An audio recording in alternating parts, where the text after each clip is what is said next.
If you're chronically ill and you still wear a mask to protect yourself, it can feel really isolating, like you're the only one in the world doing it, and then a lot of people are gaslighting you and telling you that you are being unreasonable, but you're not.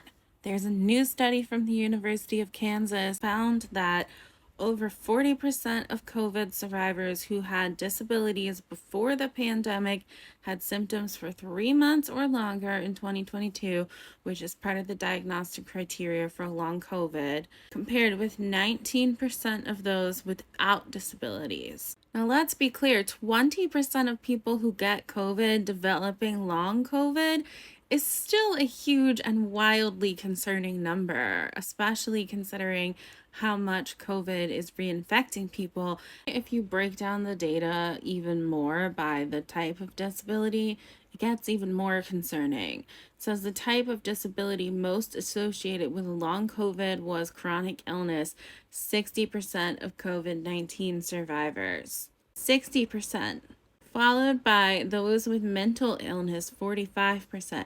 Seems to be indicating that that alone is enough of a risk to put you at higher risk for developing long COVID.